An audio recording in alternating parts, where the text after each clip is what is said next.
Welcome to The Explainer. Today we're embarking on a really profound historical journey, re-examining one of the world's oldest and most expansive civilizations through the lens of historian Morris Rossabi. For centuries, the narrative surrounding China has been heavily filtered. It's often presented as this singular, unbroken monolith, comfortably sealed behind a great wall. But as we look a bit closer, we uncover a multi-layered, globally connected civilization that's going to fundamentally challenge what we thought we knew. Okay, let's dive into this. Was China ever truly isolated? It's a question historians have grappled with for generations. Traditional Western myths often paint this picture of a reclusive, static Chinese empire, stubbornly resisting any outside influence. And sure, it's a compelling story, but as we're going to see today, it is fundamentally incorrect. Consider this quote from Morris Rossabi. He writes, "China and the Chinese were not isolated. Events and trends in other parts of Eurasia have influenced China." This is our core thesis today. To actually understand China's vast history, we absolutely have to discard this idea of a closed system. Instead, we need to view it as a fluid, globally engaged empire that was constantly interacting with and being shaped by the wider world. Our guide for this exploration is Rossabi's authoritative book, A History of China. And what makes this work so vital is how it deliberately moves way beyond those simplistic, dynastic textbook stories we usually hear. Rossabi reconstructs Chinese history within a global context. He focuses heavily on social transformation, massive economic shifts, and the undeniable impact of non-Chinese peoples who shaped the nation's destiny. Section 1. Unearthing the Silent Majority. Let's move to our first major hurdle and see how this builds.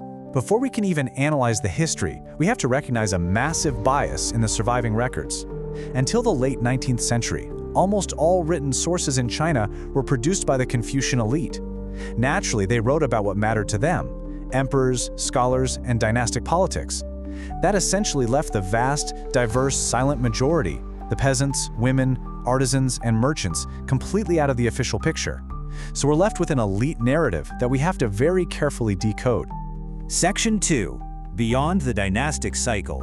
Because those early histories were written by and for the ruling class, they ended up generating some incredibly enduring historical myths. The most famous one is the dynastic cycle. This is a traditional theory dictating that dynasties inevitably rise through virtuous rulers holding the mandate of heaven, and then they inevitably collapse later on due to corruption and moral decay. It ties up complex history into a very neat, tidy moral fable that basically just justifies the overthrow of old regimes. So, the crucial point is that modern historians completely reject this simplistic cycle. Why? Well, because that moral narrative of political collapse often masks incredible progress happening on the ground. For instance, during the violent, chaotic era of the Warring States, China actually experienced immense agricultural and commercial growth. Better irrigation systems were built, the ox-drawn plow was brought in from West Asia, and bronze money, literally shaped like knives and spades, came into wider circulation. Warfare actually sparked innovation and new social mobility that the dynastic cycle entirely ignores. To help us navigate all these shifting realities, let's take a look at the sweeping chronological map. We trace our path all the way from the early settlements of the Shang and Zhou, through the unifying first empires of the Qin and Han, straight into the dramatic periods of foreign rule under the Mongol Yuan and Manchu King, right up to the modern communist era, beginning in 1949. Keep this timeline in the back of your mind as we journey forward. Section 3. The Expanding Frontiers. Now, starting around 221 BCE, those first great empires of the Qin and the Han aggressively expanded their frontiers, directly interacting with neighbors they often labeled as barbarians. It was actually the Han dynasty that truly fostered the legendary Silk Roads. And you know, this wasn't just about exporting silk.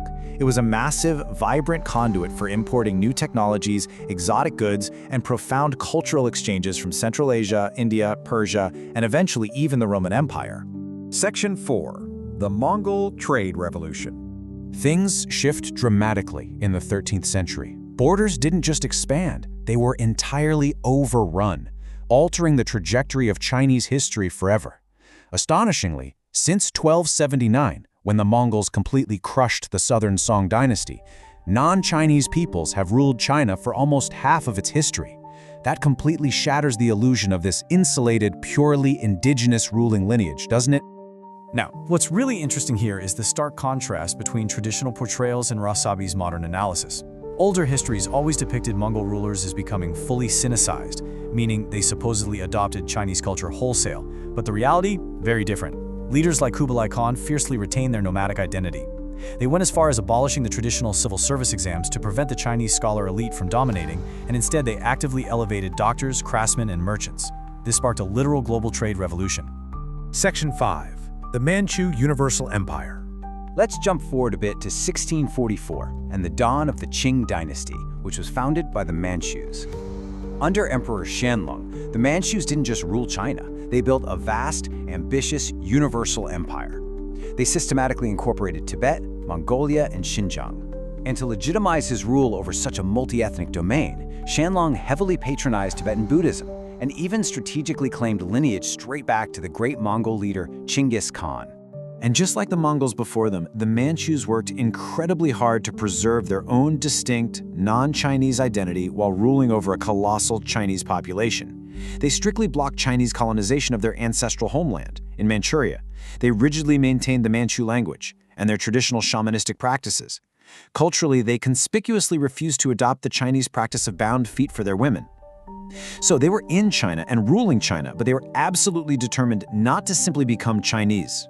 And this brilliantly illustrates that cultural synthesis. The intricate foreign figures painted onto export porcelain like this are a physical manifestation of a civilization deeply embedded in global commerce. It's a true testament to an artistic tradition that looked outward, eagerly absorbing foreign aesthetics and trading them across oceans. Section 6. A globally connected history. As we draw these historical threads together, the grand takeaway of Rossabi's meticulous analysis is simply this. There have always been many Chinas. There was never just one monolithic, isolated kingdom governed by an unbroken chain of Confucian scholars.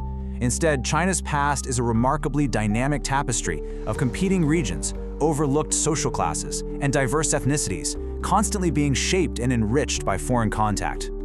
I'll leave you with this final provocative thought. If nearly half of China's recent history was ruled by outsiders, and its greatest periods of economic and cultural expansion were actually driven by deep integration with the wider world, how does that radically change the way we view its global ambitions today? History is never just in the past. It's the lens through which we must read the present. Thank you so much for joining me.